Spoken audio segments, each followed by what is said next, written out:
Today, we're ripping out some suspension. Let's do this. First thing I want to do is go ahead and get this brake hub off. First couple of times I took this off, I pounded it off, but I found it easier just to do that.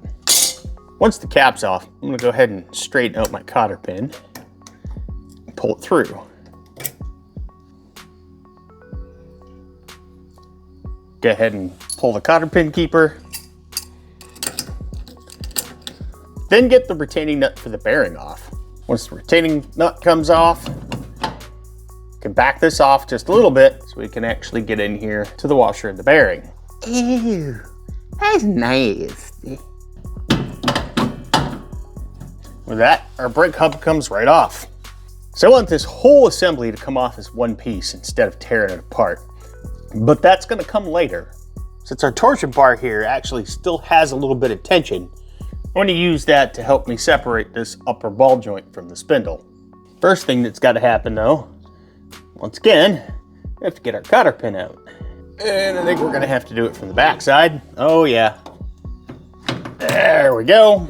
Now that the cotter pin's out, I'm going to go ahead and loosen this nut, but I'm not going to take it all the way off. Oh joy. The whole ball joint is spinning. This'll be fun. I don't know how the hell I'm going to do this. I was hoping to be able to wedge this in here, grab the shaft, but nope, that's not going to work either. Let's try the angry impact. First question is, can we actually get it in there? It's probably going to be a no. If I can wedge my pickle fork in there, maybe that'll keep it from turning. Let's give that a shot. Where is the moron put the pickle fork? It was right next to us. We're an idiot.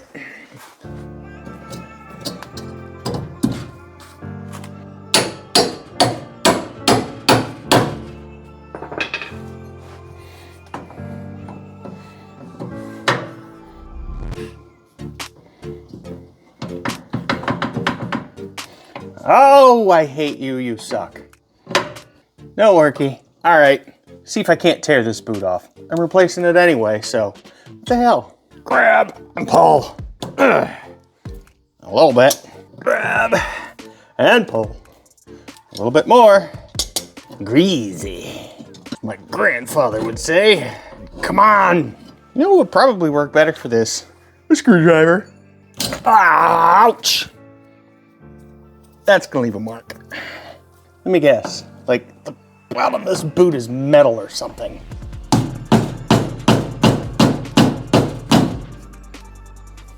That actually almost wedges better than the pickle fork does.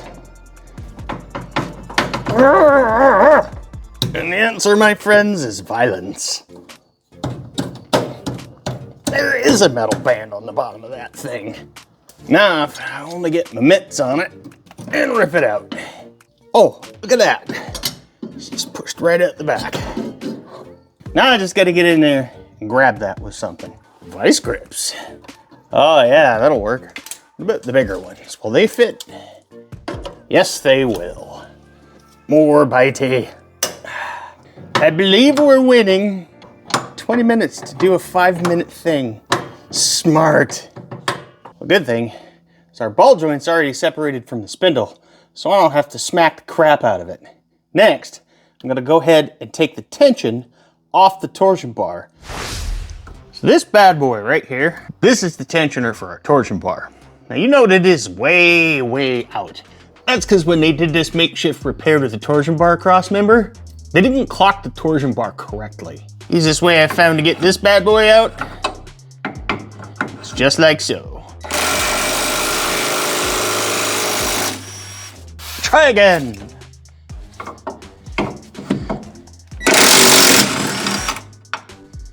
Ta-da! Now I'm going to try to get this nut the rest of the way off. I still think it's going to pop on me, but it shouldn't be there as violent.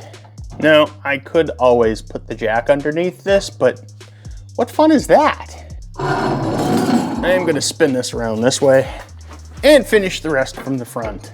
Yeah, there is still tension on that. I don't like it. So, gonna go ahead and get my jack up under this control arm. There we go. Now, with the jack supporting the control arm, go ahead and get this rest of the way out. This way when it pops, it won't pop as much. Boonk! There we go. Now, I can lower my jack. Do we have... Wow, okay. So that's still got tension on it. We need to be really careful when we do this. I think next, I'm gonna go ahead and support it again. We'll get our shock disconnected. What I'm aiming for is this nut right here. So it's 5/8 on this side, 11/16 on this side. Why? Why do you do this?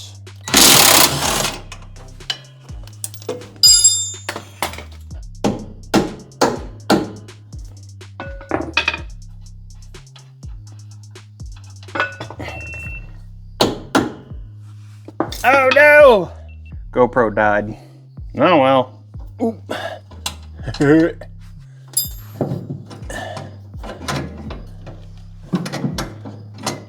No, doesn't like that. Let's up the ante a bit. Also a no.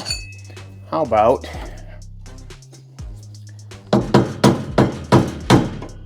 no up and down, plenty of side to side. Oh yeah. So 2 hands, you see that bolt wiggle. There is still, I am a moron.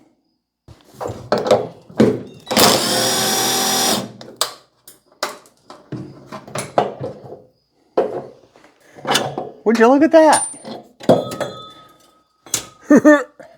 There we go. Still tension? All right, there we go. All of our tension is now off the torsion bar. I feel much better about this. Let's go ahead and finish getting this thing ripped out. Now, one of the reasons that I make these videos is just to show you guys that you don't need decades of experience to do this. I've been doing this for all of 2 years, and so far it's worked out well. It's not perfect, but nobody is. Besides, I'm an idiot. If I can do this, so can you. So you don't have any more excuses for not digging that beater out from behind the garage and getting her on the road again. Next, we're gonna get this brake hose disconnected and then work on getting our spindle disconnected from the lower ball joint. That should allow us to get this whole brake assembly off in one piece. Since my brake system is only about 1.5 years, 2 years old, I don't expect having any issues getting these out. Yeah.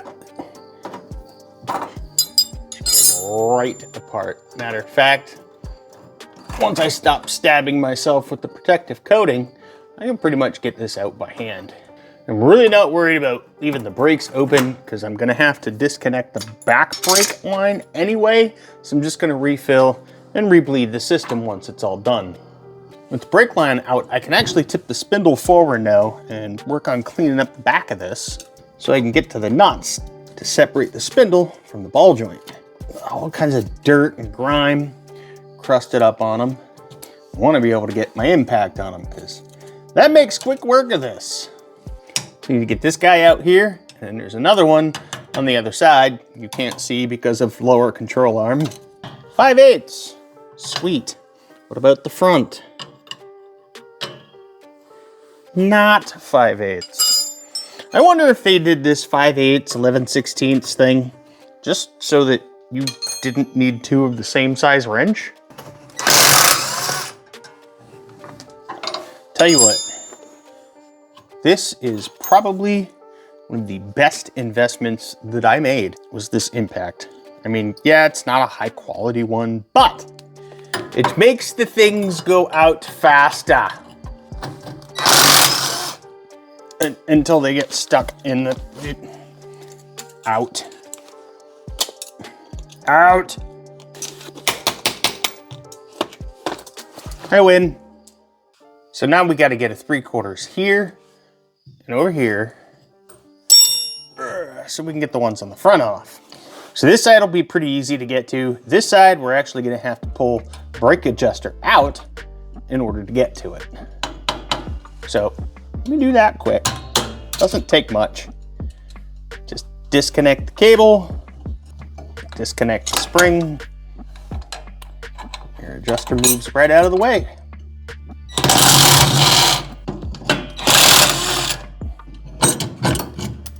Here we are. Ta-da! Get the entire assembly off and we can put it back on the same way. Now that that's off, we can finally finish disconnecting our spindle from the lower ball joint. Go ahead and turn you, give me a little bit angle. Remember which nut goes with which stud. It's kind of important. You can see here, hopefully, there's a fat one, or I should say a tall one and a short one. The tall one goes to the forward part of the car, the short one goes to the back part of the car. Leaves space.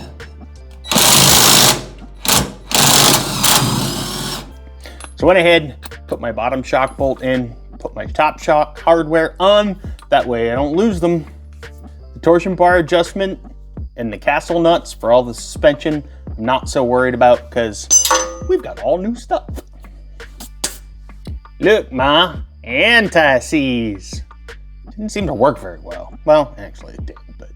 So my 2 bolts that hold my spindle to my lower ball joint are gonna go over here with the spindle. And if I put it where it goes, I don't have to worry about losing it. See? Now this one's threaded, this one's not. Don't worry if you get to this point. This one moves and this one doesn't. So apparently I shut the camera off when I moved it to give a different angle. Didn't actually lose much. Once I had the pickle fork in the right way, a couple of smacks that way, one good smack down on the top, and out you came. Next, upper ball joint. Since I'm replacing these, I've found that it actually works pretty good to use the car as your vise to get these out.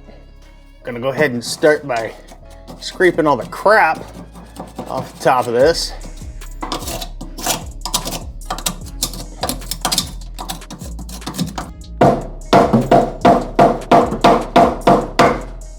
That gets dirt out.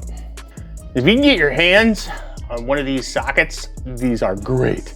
I picked mine up from Mancini Racing. Makes life a whole lot easier. The problem that I do have, however,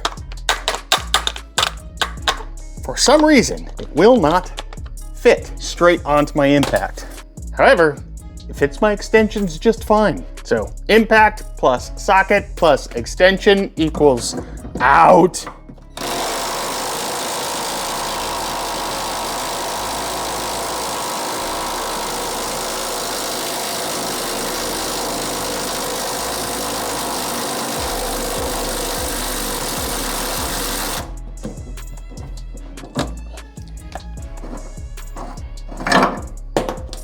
Done!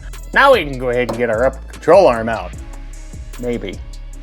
This was not, easy. Wasn't getting the nuts off is the hard part. It's actually getting the cam bolt out. Now I do have a cheater. Better grip, better leverage. Cam bolt is not moving. Just the nut coming out. There, out of the way, thank you. So that's what I don't want to do. Come down and crunch. And then I gotta make new brake lines again. Very noisy. All the fun 3 hours later. Things are like 8 miles long. Really? I was like, you gotta be close. Gotta keep my nuts together. No. Cam bolt nuts. Important. Okay. Stop, think for a minute. What's next? You, pry bar. So first thing I found that I need to do is I need to break this guy in here loose. Again with Cheetah, I take my pry bar, pull my control arm down. That holds it out of my way. And I sit here and I spin. If it won't spin one way, because now the whole cam is spinning, crank it around and we spin it the other way. And what that does for me is it pops off the cam plate on this side and gives me a little bit of gap. That way I can get a screwdriver on there, work that out. And we can work the bolt out the other side.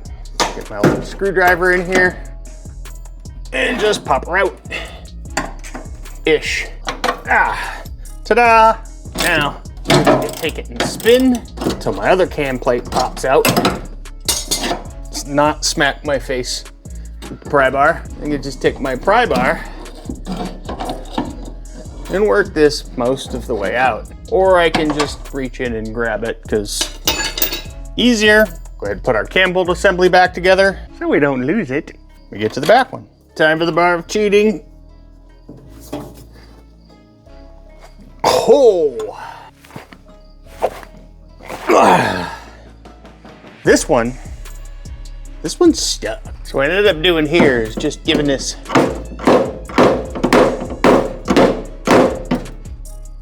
bit of a tap, kind of try and break things loose a little bit. It actually works better with the smaller hammer, believe it or not. The other thing I think we're gonna do is we're gonna go ahead and soak this down in PB plaster, help it break up a little bit. I'm gonna get the smaller hammer. Pull my control arm down. It's nice that this has got some play in it too, because that lets me get it down. Give those some good schmacks. Wow. I'm actually picking myself up off the floor doing this, which means more leverage. Yeah, right about there. There she goes. There we are. Got enough of a gap, I think. I can work my screwdriver in here and start working this cam plate out. Ta-da! Now we just get to the other one. Let go, please. Bye.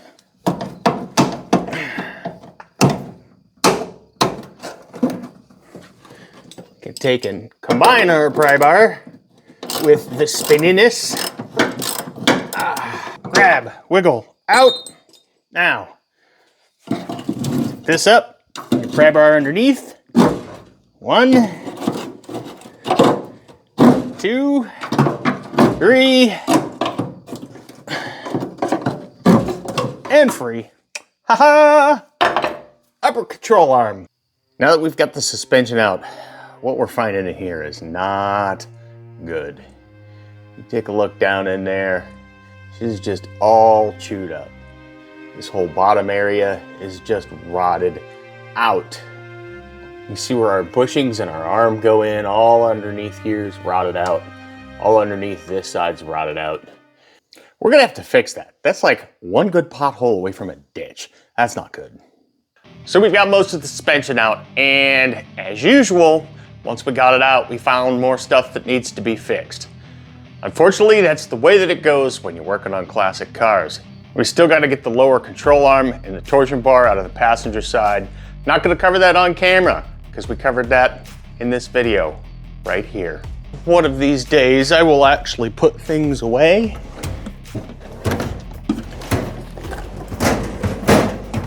In a manner that I can actually find them the next time I need them. But that day is not today.